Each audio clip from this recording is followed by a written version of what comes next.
அன்பானவர்களே,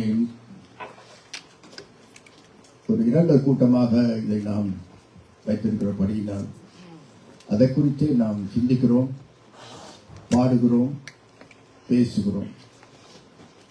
அந்தபடியாக ஒரு அவயவம் வேதனைப்பட்டால் சரீரம் முழுவதும் வேதனைப்படும். அதனால தான் ஒரு குடும்பம் வேதனையோடு கண்ணீரோடு இருக்கும் பொழுது நேற்று நாளே நடக்கப்பட்டிருந்த அந்த விழா கூட நான் அதை ரத்து செய்தேன், தள்ளி போட்டேன்.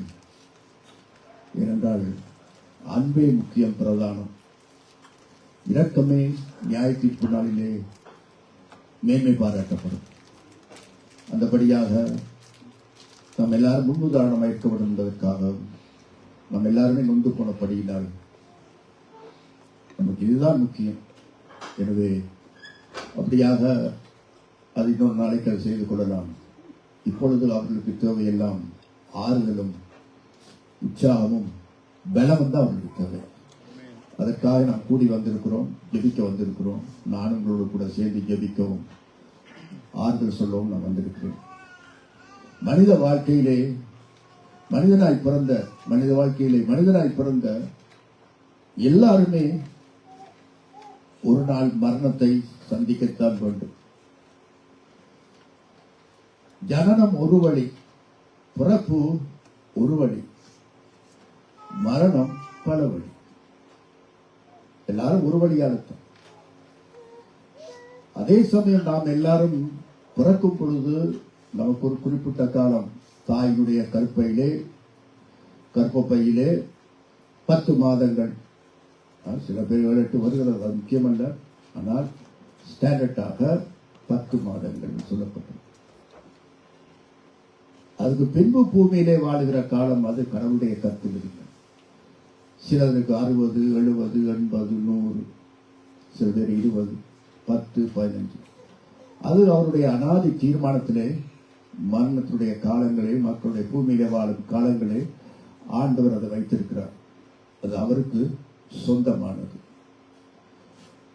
அந்தபடியாக நம்முடைய அருமையான குமாரன் வாலிபன் மார்க்கஸுடைய வாழ்க்கையிலே ஒரு குறிப்பிட்ட வாலிப பிராயத்திலே அவனுடைய ஓட்டத்தை அவன் முடித்துக் கொண்டான். ஆண்டவர் அது போதும், அவனுடைய ஓட்டம் போதும், அவருக்கு திருப்தி என்று எடுத்துக்கொண்டார் என்றுதான் நான் நம்புகிறேன்.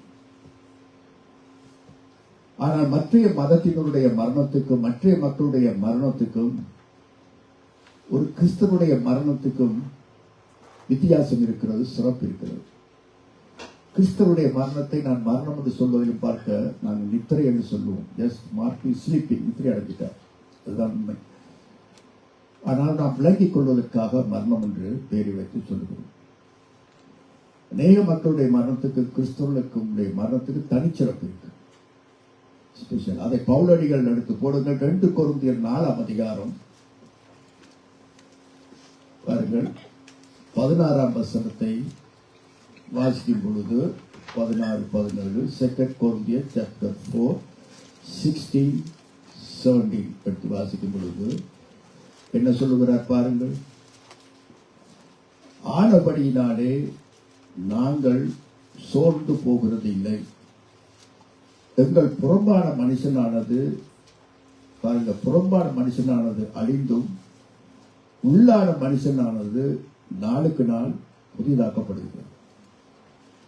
புறம்பான மனுஷன் நாளுக்கு நாள் சாகிறான். 17.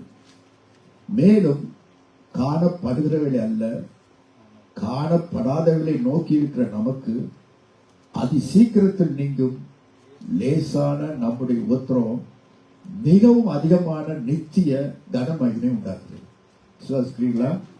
பாருங்க, வசனம் விளங்கிக்க. அதாவது நித்திய கனமகிமை உண்டாக்குறது. புறம்பான மனுஷன் நாளுக்கு நாள் அழிகிறது, உள்ளான மனுஷன் நாளுக்கு நாள் புதிதாகும். நாம் தினமும் செத்துக் கொண்டிருக்கிறோம்.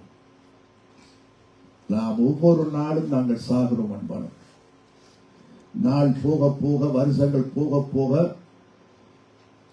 நம்முடைய வாழ்நாள் குறைஞ்சு கொண்டு போகிறது. நாங்கள் செத்துக் கொண்டுதான் இருக்கிறோம். அதை நாங்கள் மனதில் வைத்துக் கொள்ள வேண்டும். அப்பதான் நமக்கு விழிப்பு வரும். நம்முடைய நாட்களை பிரயோஜனமாக கழித்துக் கொள்ள, நம்முடைய பிரயோஜனமாக செலவழிக்க சரியான முறையில் வாழ, பயத்தோட வாழ, கடவுளை அண்டி சார்ந்து வாழ நமக்கு உதவும். பிறந்த நாள் கொண்டாடுகிறோம், நல்லது. ஆனால் உண்மையிலே அது இறந்த நாளுக்கிட்ட போய் கொண்டிருக்கிறது. சந்தோஷமா மரணத்தை போய் கொண்டிருக்கிறது. அந்தபடியாக அவர் சொல்லுகிறார், புறம்பான மனுஷன் பாருங்க, தலைமை கொட்டி சாகு, தலைமை கொண்டு தொடங்குது, மைக் கொட்டு சாகு, தலைமை கொட்டுது, கண்கள் செத்து கொண்டு போகிறது, கண்ணாடி போடுகிறோம், கண் பார்வை மங்குறது, ஹார்ட் பலவீனப்படுகிறது, ஹார்ட் அட்டாக் மாதிரி வந்து இதில் பாதிக்கிறோம், கைகால் நடுக்கிறது, அதுக்கு ஏதாவது வச்சு போகிறோம், இப்படி கூணல் விழுகிறது, இளம்பொழிலே வருகிறது, இப்படியும் நாங்கள் செத்துக்கொண்டு தான் போகிறோம். ஆனால் உள்ளான மனுஷன் புதிதாய் கொண்டிருக்கிறோம், புதிதான மனிதன். அதனால புறம்பான மனுஷன் அழிந்த உடனே என்ன உண்டாகுமா பாருங்கள், இந்த உபத்திரம், இந்த உலகத்திற்கு உபத்திரம். இந்த உலகம் உடைஞ்சு போன உலகம், இந்த உலகம் சபிக்கப்பட்ட பூமி. சொல்லிட்டாராண்டு ஆரம்பத்திலே முதல் மனுஷன் பாவம் செய்தோன்னு இந்த பூமி சபிக்கப்பட்டிருக்கணும், சாபமானது. அதனாலதான் கண்ணீர், கவலை, கேள்வி, சந்தோஷம் இல்லை. ஒரு நல்ல சந்தோஷம் வந்து உடனே அடுத்த துக்கம் வருது, துன்பம். அதை அனுபவிக்க இல்லாது. மகிழ்ச்சியா அது யார் என்றாலும் பரவாயில்லை, ஒரு சந்தோஷம் வரும்பொழுது அடுத்த நிமிஷம் அதிகமான நகைப்பிலும் துக்கம் பிரசங்கி சொல்றார். அதிகமான சிரிப்பிலும் துக்கம் இருக்கு. ஆண்டவர் அப்படி வச்சிருக்கிறார். இந்த உலகம் நமக்கு முழுமையான திருப்தி தராது. ஆண்டவருடைய ராஜ்யம் புதிய வானம் புதிய பூமியில் தான் முழுமையான திருப்தி இருக்கு. கண்ணீரும் இல்லை, கதறும் இல்லை, பசியும் இல்லை, பட்டினியும் இல்லை, மரணமும் இல்லை. அந்த அது மிக விரைவில் வருகிறது, மிக விரைவில் வருகிறது. கனகாலம் பாருங்கள். எனவேதான் நித்திய கன மகிமை உண்டாக்கணும் என்றால் ரிவார்ட் கொடுக்கிறார். ஒரு பதவி நித்திய கன மகிமை, மகிமை அடைஞ்சிட்டார். இப்ப மார்க்குஸுக்கும் மகிமை ரிவார்ட் கொடுத்தாச்சு, மகிமைக்குள்ள பிரவேசித்திருக்கிறார். கனத்துக்குரிய மகிமை, கன மகிமை உண்டாக்குறதுப்படி அந்த கிறிஸ்தவன் ஒருவன், கிறிஸ்துக்குள் ஒருவன் மறிக்கும் பொழுது, நித்திரடையும் பொழுது அவனுக்கு கிடைக்கிறது ரிவார்ட், கிரீடம் வைக்கப்பட்டிருக்கிறது. பவுலடிகள் சொல்லவில்லையா பாருங்கள், 2 தீமோத்தேயு 4:7-8 நல்ல ஓட்டத்தை ஓடினேன், நல்ல போராட்டத்தை போராடினேன், விசுவாசத்தை காத்துக்கொண்டேன், இது முதல் நீதியின் கிரீடம் எனக்கு வைக்கப்பட்டிருக்கிறது. நல்ல ஓட்டத்தை ஓடினான். வாலிப வயதில் அவன் நல்ல ஓட்டத்தை ஓடினான். நன்றாய் ஞானஸ்தானம் எடுத்து நல்ல ஓட்டத்தை ஓடினான். தான் மட்டும் ஓடையில இன்னொருவனை ஓட வச்சான். அதுதான் அவனுக்கு பெரிய கிட்ட. நானும் பாருங்க, இந்த பையனை நான் சிந்திச்சு பார்த்தேன்.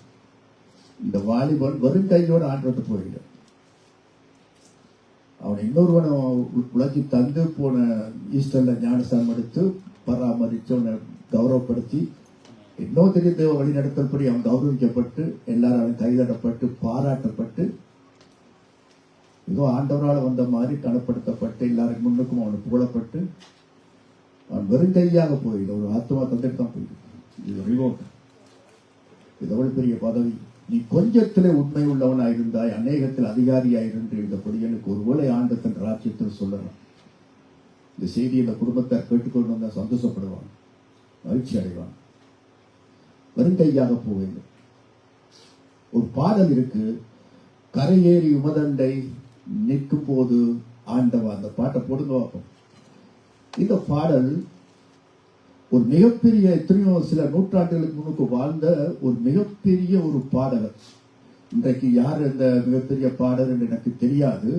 மிக யாரு சொல்லுவோமே தமிழ்ல எஸ்பி பாலசுப்ரமணியம் மாதிரி சொல்லுவோமே, அந்த மாதிரியான ஒரு பாப்புலரான அந்த நாட்களிலே வாழ்ந்த ஒரு இங்கிலீஷ் பாடகர் தானே. இது தமிழ்ல மொழிபெயர்த்திருக்கிறார். இங்கிலீஷ் அவருக்கு திரளான கூட்டம். அவருடைய பாட்டுன்னு சொன்ன அவருடைய குரல் இனிமைக்கு எப்படி ஜனங்கள் வருவார்களோ அப்படி வந்து கேட்டு சந்தோஷப்படுவார்கள். சுவிசேஷம் அவருக்கு அறிவிக்கப்பட்டது. இயேசு கிறிஸ்துதான் ரட்சகர், நீங்க ஆண்டவர் ஏற்றுக்கொள்ளுங்க. இவ்வளவு கூட்டமும் நீங்க ஒரு சுவிசேஷ பாடலை பாடி கர்த்தருக்காக நீங்க பாடுவீர்கள் என்றால் இத்தனை மக்கள் ரட்சிக்கப்படுவார்களே, அது உங்களுக்கு ஒரு ஆசீர்வாதம். எனக்கு தேவையில்லை அதெல்லாம். எனக்கு வேணும் மக்கள் புகழ், எனக்கு வேணும் காசு, எனக்கு வேணும் பணம், எனக்கு வேணும் இந்த மதிப்பு. இங்க வந்து நான் என்ன செய்யறது? சபைக்குள்ள வந்து எனக்கு தேவையில்லை, வேண்டாம். காலங்கள் கடந்தது, நேரம் கடந்து கொண்டு போற நேரத்துல ஒரு வியாதி வந்துச்சு. மரண வியாதி, ஒரு புற்றுநோய், கேன்சர் வந்துட்டு கொண்டு போய் ஹாஸ்பிட்டலே அவரை கிடத்தினார்கள். படுத்து கிடக்கிறார்.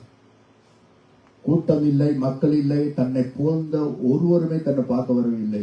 எல்லாரும் கையை விட்டுட்டார்கள். இன்னொரு பாடகர் போனா இன்னொரு பாடகர் போட்டான். அப்படியே கண்ணீர் விட்டு இருக்கும் பொழுது அவளுக்கு சேவை செய்த செவிலியர், ஒரு நர்ஸ், அவருக்கு திரும்ப சுவிசேஷத்தை அறிவிச்சு, இயேசு உன்னை நேசிக்கிறார் ஐயா, உங்களை சீக்கிரம், உங்களுடைய குரல் வளமை இதெல்லாம் நீங்க ஆண்டவருக்கு அர்ப்பணிச்சால் எவ்வளவு நல்லா இருக்கும், காலங்கள் எல்லாம் வீணா போச்சுது என்று சொல்ல அவர் அப்படி அழுது ஆண்டவரே ஏற்றுக்கொண்டார்.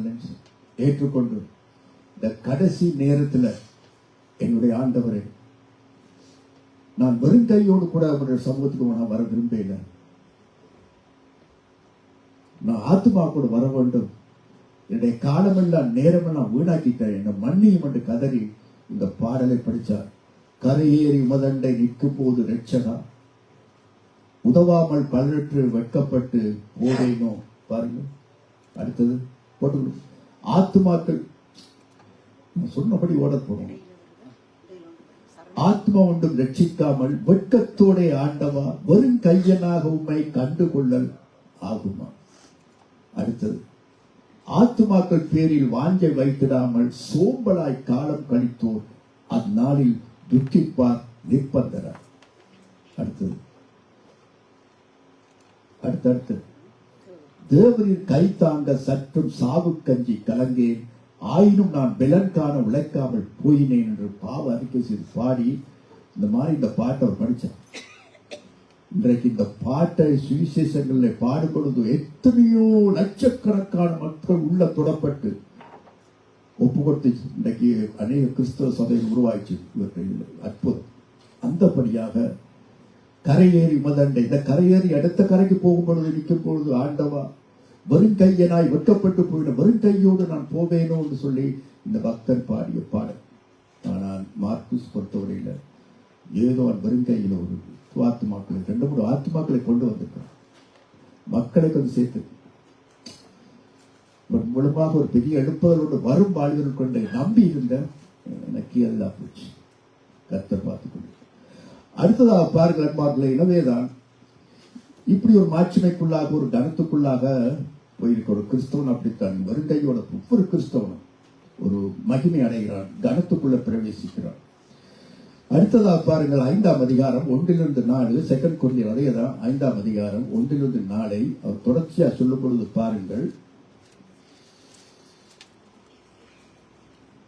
2 கொரிந்தியர் 5:1-4, 2 கொரிந்தியர் 5:1-4 வாசிங்கள் தயாராக. பூமிக்குரிய கூடாரமாகிய நம்முடைய வீடு அழிந்து போனால், பூமிக்குரிய கூடாரம் என்றால் இந்த சரீரம், நம்முடைய வீடு அழிந்து போனாலும் தேவனால் கட்டப்பட்ட கைவேலை அல்லாத நித்திய வீடு பரலோகத்தில் நமக்கு உண்டென்று அறிந்திருக்கிறோம். ஏனெனில் இந்த கூடாரத்தில் நாம் தவித்து நம்முடைய பரம வாசஸ்தலத்தை தரித்துக் கொள்ள மிகவும் வாஞ்சை உள்ளவர்களாய் இருக்கிறோம். தரித்துக் கொண்டவர்களானால் நிர்வாணிகளாய் காணப்பட மாட்டோம். இந்த கூடாரத்தில் இருக்கிற நாம் பாரம் சுமந்து தவிக்கிறோம். இந்த போர்வையை களைந்து போட வேண்டும் என்று விரும்பாமல் மரணமானது ஜீவனாலே விழுங்கப்படுவதற்காக போர்வை தரித்தவர்களாய் இருக்க வேண்டும் என்று விரும்புகிறோம். என்ன சொல்றார் பாருங்க. முதல்ல இந்த பூமிக்குரிய கூடாரம், இது டென்ட். நாம் இருக்கிற இந்த சரீரமானது கூடாரம், டென்ட். இந்த கூடாரத்தை நீங்கள் பார்ப்போமானால் அன்பானவர்களே, அது மழை அடித்தால் ஆடும், மற்றது புயல் அடித்தால் அது அப்படி வீசிவிட்டு கொண்டு போகும், அது கிளிய பார்க்கும். அப்படியாக ஒரு ஸ்ட்ராங் இல்லாத ஒரு கூடாரங்கள் பார்ப்பீர்கள். ஆனால் ஒரு கட்டிடத்தை பார்க்கும் பொழுது புயல் அடித்தாலும் காற்றடித்தாலும் வெள்ளம் வந்து அடித்தாலும் கட்டிடம் அது ஸ்ட்ராங்கா இருக்கிறது. அதே போல அவர் ஒப்பிடுகிறார். பவுலடிகள் இந்த சரீரமானது துக்கம் வருகிறது, வியாதி வருது, அது வருது, விபத்து வருகிறது, பசி வருகிறது, பட்டினி வருகிறது, இப்படி எல்லாம் வருகிறபடினால் இது ஆடிக்கொண்டிருக்கிறோம் நாங்கள் இந்த பூமியிலே கூடாரத்திலே. ஆனால் இந்த கூடாரத்தை விட்டு நீங்கி 4ஆம் வசனத்தை பாருங்கள். அந்த 2:5 பாருங்க, 2ஆம் வசனத்தை போடுங்க, அதை வச்சு கொடுங்க. செகண்ட் கொஞ்சம் முதல் வசனத்தை வாங்க. பரம வாசஸ்தலத்தை 1-2 முதல் போடுங்க. பூமிக்குரிய கூடாரமாகிய நம்முடைய வீடு அழிந்து போனாலும் தேவனால் கட்டப்பட்ட கைவேலை அல்லாத நித்திய வீடு பரலோகத்தில் நமக்கு உண்டு. அப்ப இப்ப அவர் எங்க போயிட்டார்? மார்க்கூஸ் அல்லது கிறிஸ்துக்குள்ள மரிச்ச ஒருவன் இப்ப எங்க போயிட்டார்? இந்த கூடாரத்தை விட்டு கைவேலை இல்லாத ஒரு வீட்டுக்குள்ள போயிட்டார். நித்திய வீட்டுக்குள்ளே ஆண்டு கொடுத்தது இந்த ஆத்மாவுக்கு. ஆண்டு சொல்லவில்லையா, என் பிதாவின் வீட்டிலே அநேக வாசஸ்தலங்கள் இருக்கு, நான் அது ஒன்றை நான் உங்களுக்கு ஆயத்தப்படுத்துறேன். அந்தபடியா ஆயத்தப்படுத்துற வாசத்துக்கு போயாச்சு. அப்ப ஆள் நல்ல சந்தோஷம், நல்ல வீட்டுல ஒரு கிறிஸ்தவர்களுக்குள்ள மரிச்சவர்களுக்கு நல்ல வீடு. இங்க வீடு இல்லாதவருக்கு அந்த வீடு. இங்க வீட்டை பற்றியே உங்களுக்கு கவலை தேவையில்லை. எனக்கு வீடு இல்லை, அது வீடு இல்லை, இந்த வீடெல்லாம் இடிஞ்சு போயிடும். ஆனா அந்த வீடு ஒரு நாள் இடிஞ்சு போகாது. இந்த கூடாரத்திலே நாம் அழிஞ்சு போயிடுவோம், ஆடி போயிடுவோம். ஆனால் ஒரு நாள் வரும், நித்திய வீடு, கைவேலை அல்லாத நித்திய வீடு பரலோகத்தில் நமக்கு உண்டாயிருக்கிறது. இதை நீங்க நம்புறீங்களா? நம்புங்க. அதனால இந்த பூமிக்குரிய காரியங்களுக்கு கவலைப்படாதீங்க. இதெல்லாமே தற்காலிகம், டெம்பரரி. கிறிஸ்துக்குள்ளே நமக்கு கிடைக்கிற இந்த பிரிவு, மரணம் எல்லாம் தற்காலிகம். கொஞ்ச காலம் நீங்கள் பாட அனுப்புவீர்கள். மீண்டும் நான் உங்களை சந்திப்பேன் என்று இயேசு சொன்னார். மீண்டும் நான் உங்களை மீட் பண்ணுவேன். அதனால் உனக்குள்ளதை பற்றி கொண்டு ஒரு சபைக்கு எச்சரிக்கிறார். பார்த்தீர்களா? எனவே எனக்கு அருமையான கருத்து பிள்ளைகளே, எனவேதான் இது ஒரு விடுதலையை குறிக்கிறது. 7-9 வாசிக்கும் பொழுது பாருங்கள். 5ஆம் அதிகாரம் 7-9 அதை போடுங்க. 7-9 இந்த தேகத்தில் குடியிருக்கையில் கர்த்தரிடத்தில் குடி இராதவர்களாக இருக்கிறோம் என்று அறிந்தும் எப்பொழுதும் தைரியமா இருக்கிறோம். இருந்தாலும் கர்த்தரிடத்திலே குடியிராத இருக்கிறோம் என்று அறிந்தும் எப்பொழுதும் தைரியமா இருக்கிறோம். எனவே கர்த்தர போகாட்டிலும் நாம் தைரியமாக இருக்க வேண்டும். எனவே கர்த்தரிடத்திலே தைரியமாயிருங்கள். 6-8 வசனம், நாம் தைரியமாக இருந்து இந்த தேகத்தை விட்டு குடி போகவும் கர்த்தரிடத்தில் குடியிருக்கவும் அதிகமாய் விரும்புகிறோமா? அதாவது இது வேண்டாம், இந்த வாழ்க்கை, இந்த உலக வாழ்க்கை வேண்டாம். காரி துப்பி கொண்டுதான் போவோம், பரலோகம் போகும். ஆத்மா நம்முடைய சரத்தை விட்டு எடுபட்டு போகும்பொழுது பார்த்துட்டு மரணமே உன் கூரங்கே, பாதாளமே உன் ஜெயமங்கன்றதான் போகும் ஆத்மா. அப்படிதான் பிரவேசிக்கும். அதுதான் 9ஆம் வசனம் பாருங்கள். அதன் நிமித்தம் நம்முடைய சரீரத்தில் குடியிருந்தாலும் குடியிராமல் போனாலும் அவருக்கு பிரியமாக இருக்க நாடுகிறோம். அந்தபடியாக நமக்கு கிடைத்த இந்த வாழ்க்கையில கூடாரத்தில் இருந்தாலும் கர்த்தரிடத்தில் இருந்தாலும் பிரியமாக நாங்கள் வாழுவோம். இன்றைக்கு இருக்கிற நாம் நாளைக்கு நாம் இருக்கிறோமோ என்பது சந்தேகம். இன்றைக்கு நம்மோடு சென்ற மாதம் கர்த்தருடைய பந்தி நம்மோடு அனுசரித்த அந்த வாலிப பையன் மார்க்கூஸ் இன்றைக்கு நம்மோடு இல்லை. அதனால ஒரு அன்பா இருக்கு. ஒரு காரியத்தை பெரிதுபடுத்தாதீங்க, ஒருவரை குற்றம் சுமத்தாதீங்க. இன்றைக்கு இருக்கிறீங்க, நாளைக்கு ஏதோ பாருங்கள், ஏதோ ஒரு மோட்டார் சைக்கிள்ல போயிட்டு விபத்துல போயிட்டு விளையாட்டுக்கு போயிட்டு இப்படி நடக்கும் என்று எதிர்பார்த்தது யார்? மரணம் எதிர்பார்த்தீர்களா? பெற்றோர் எதிர்பார்த்தார்களா? ஏன் அவனும் எதிர்பார்த்திருப்பானா? யாரும் எதிர்பார்க்கல. பார்த்தீங்களா? எந்த நிமிஷம் நம்ம பிரிச்சுட்டு. அதனால இன்றைக்கு கர்த்தருக்குள்ளே மனமகிழ்ச்சியா இருந்து வீணான மக்களோடு பகப்பட்டு, வாக்குவாதப்பட்டு, கோபப்பட்டு, பகப்பட்டு இதுகளை விட்டுட்டு இருக்கும் வரைக்கும் அன்பா இருக்கு. மன்னிப்பு, தவறுகளை பெருசா எடுக்க வேண்டாம். இன்றைக்கு இருக்கிற நாளைக்கு யாருக்கு தெரியும்? நமக்கு ஒரு பாடம். மறித்தும் அவன் பேசுகிறான் என்று சொல்வது போல இந்த நாளும் அந்த வாலிப பையன் மார்க்கூஸ் பேசுகிறான். எந்த நிமிஷம் நாம் போகலாம். நான் வருண்டையோட போயில பாருங்க, நான் போற வழி வைக்கல. நான் உலகத்தை அனுபவிக்காம, நான் அந்த உலகத்துல பெரிய பாவத்தை அனுபவிச்சு போயிட்டு போகாம அப்படியே ஞானசாபத்துக்கு ஃப்ரெஷ் பண்ணி போயாச்சு. இது எவ்வளவு பெரிய ஒரு யோசிச்சு பாருங்க பார்ப்போம்.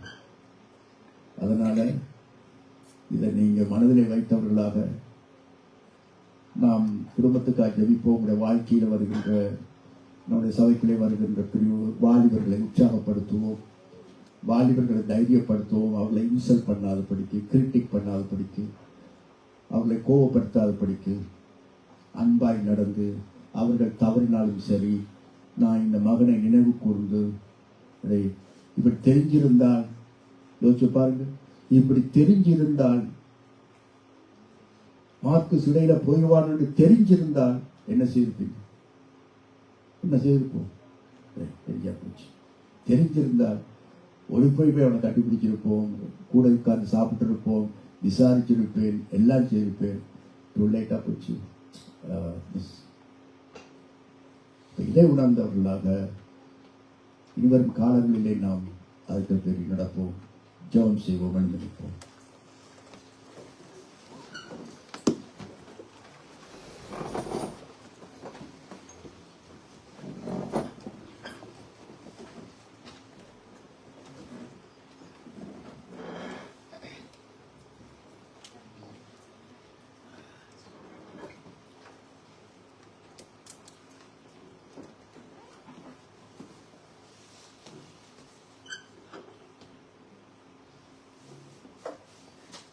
இந்த பாடலை தியானத்தோடு நீங்கள் ஒப்புக் கொடுப்பீர்களாக.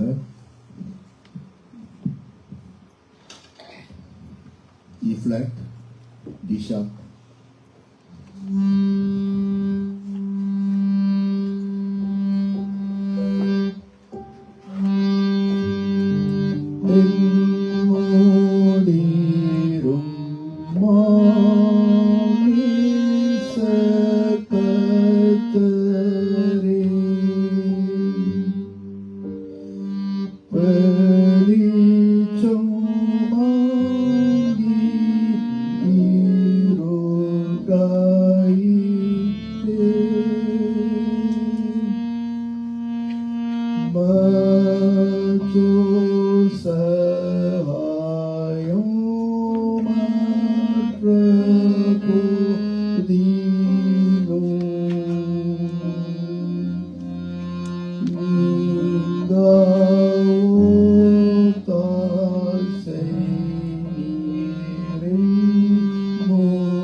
பிதாவே, இந்த நாளிலும் நாங்கள் வாசித்து கேட்ட அருள் செய்திக்காய் நன்றி.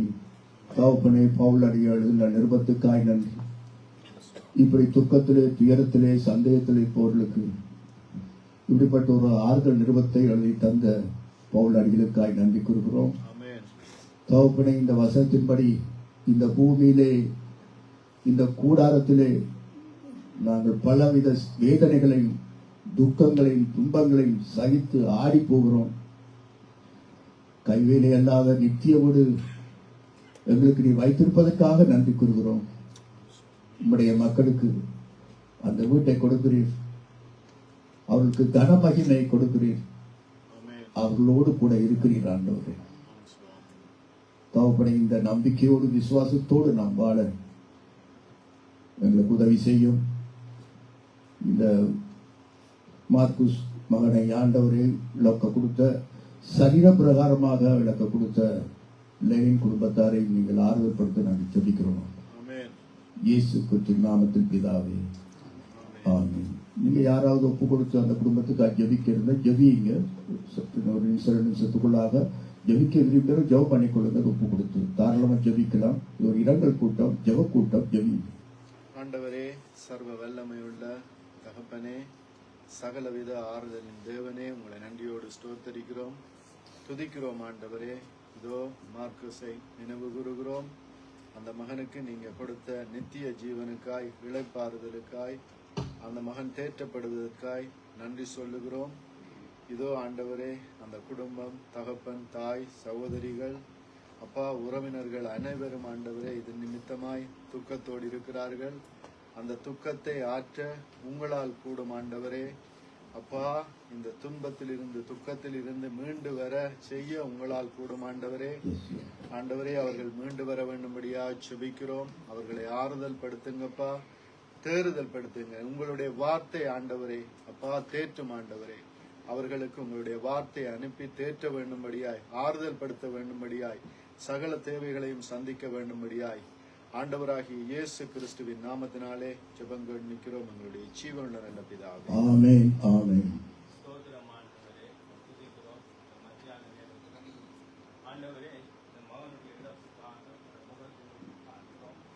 ஆண்டவரே, முதலாவது அந்த குடும்பத்தினுடைய சமாதானத்துக்காக, ஆறுதலுக்காக நாங்கள் செபிக்கிறோம். ஆண்டவரே, அந்த குடும்பம் மீண்டும் ஆண்டவரை மீண்டு வரத்தக்கதாக தேவ கிருபை அவருடைய தாங்கும்படியாய் செபிக்கிறோம்.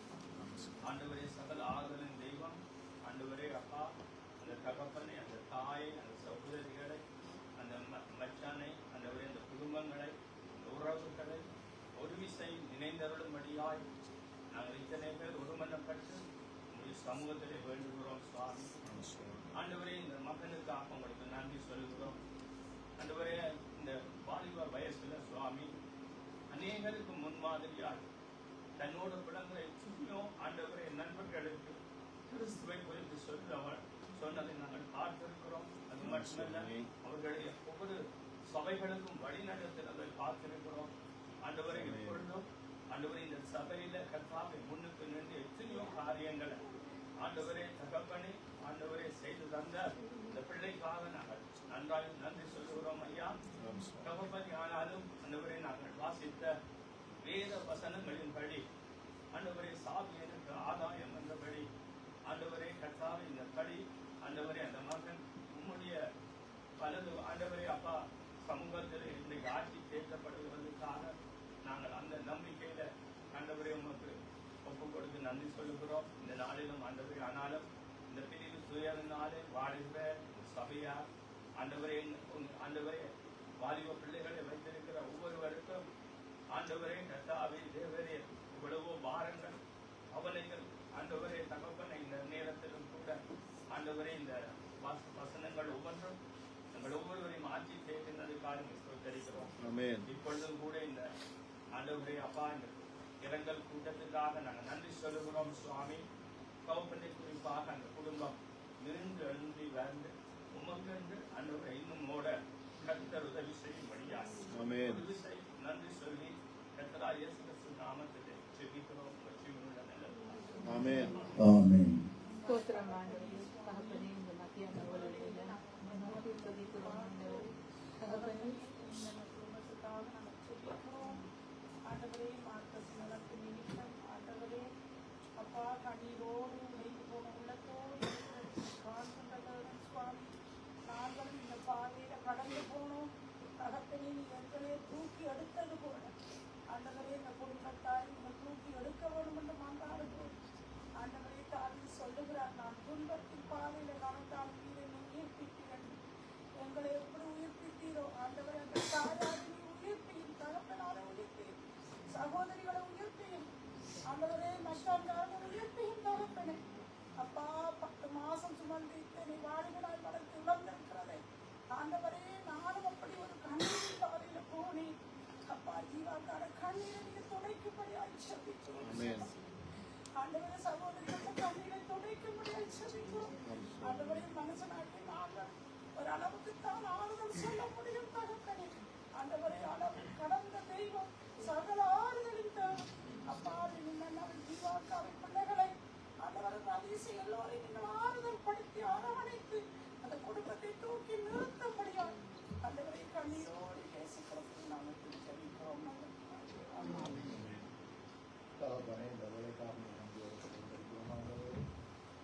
சகலவித ஆறுதலும் தேவன் என்று நாங்கள் பார்க்கிறோம் ஆண்டவரே. இது கண்ணீரை காண்கிற தேவன் என்று நாங்கள் பார்க்கிறோம் ஐயா. மறுமுண்டமா இதயத்தை நோக்கி பார்க்கிற தேவன் என்று நாங்கள் பார்க்கிறோம் அப்பா. கர்த்தருடைய நாமத்தினால் மட்டும்தான் ஆண்டவரே விடுதலை கொடுக்க முடியும், அந்த குடும்பத்துக்கு ஆறுதல் படுத்த முடியும் என்று நாங்கள் விசுவாசிக்கிறோம். தேவரீர் இந்த நாளில் தன்னுடைய மகனை இழந்து ஒரே மகனை இழந்து தவிக்கிற தகப்பன தாய அந்த சௌகரியங்களுக்காக நாங்கள் மன்றாடுகிறோம் தேவனே. இந்த நாளிலும் அவருடைய கண்ணீரை குறைக்க வேண்டும் என்று மன்றாடுகிறோம் அப்பா. தேவரீர் இந்த நாளில் உங்களுக்கு தெரியாமல் எதுவும் நடக்காத ஆண்டவரே, எல்லாம் நீரே ஆண்டவரே, எல்லாம் அறிந்திருக்கிறீர் ஆண்டவரே. ஆண்டவரே ஒவ்வொருவரை ஆண்டவரே உயர்த்தவும் அவனை ஆண்டவரே மேன்மைப்படுத்தவும் தாழ்த்த உம்மால் மட்டும்தான் முடியும் ஆண்டவரே. தேவரே இந்த நாளும் அந்த குடும்பம் உம்முடைய கரத்துல ஆண்டவரே நாங்கள் ஒப்பு தருவோம். உங்களுடைய கரம் அந்த குடும்பத்தை மூடிக்கொள்ளணும். அந்த இயேசு கிறிஸ்து என்ற வல்லமையுள்ள நாமம் இந்த நாளிலே அந்த குடும்பத்தோட இருந்து அவருடைய சகல துக்கங்களை வேதனைகளை நீக்கி ஆண்டவரே அவர்களை நீ பலப்படுத்தி காத்து ஆண்டவரே இந்த நாட்கள்ல நடந்த இழப்பு நிமித்தமாக அவர்கள் பின்வாங்கி போயிடாம ஆண்டவரே விசுவாசத்திலே ஆண்டவரே அவர்கள் கடந்து போகாத வண்ணமாக இன்னும் ஆண்டவரே உமக்காக எழுதி பிரகாசிக்கவும் ஆண்டவரே உம்முடைய நாமத்தை ஆண்டவரே இன்னுமாக போதிக்கவும் அந்த மகனை இன்னும் குடும்பத்தை பலப்படுத்த வேண்டும் என்று மன்றாடுகிறோம் ஐயா. ஆண்டவராய் இயேசு கிறிஸ்துவ நாமத்துல என் குடும்பத்தை உம்முடைய பாதத்தில் ஒப்பு தருகிறோம். தேவரீர் ஒவ்வொருவரை காத்து வழி நடத்தும் இயேசு நாமத்துல மன்றாடுகிறோம். ஆமன்பானவர்களே, இந்த நாளிலும் கூட நிச்சயமாய் கர்த்தருடைய சமூகத்திலே தேற்றப்படுவார்கள். நம்முடைய ஜெபத்தை ஆண்டவர் கேட்டிருக்கிறார். அநேகர் ஜெபத்திலே சோத்திரம் கிருபை பெருகும் என்றபடியும் பூமியிலே இருவரோ மூவரோ ஒரு காரியத்துக்கு உண்மனப்பட்டிருந்தால் பரலோகத்திலே பிதாவினால் ஆகியிருக்கும் என்றபடி நிச்சயமாக நாம் நினைக்கிறதுக்கும் வேட்டிக் கொள்றதுக்கும் அதிகமாய் நமக்குள்ளே கிரியை செய்கிற பரிசுத்த ஆவியானவர் நம்முடைய ஆண்டவர் பெரிய கிரிகளை செய்வாராக.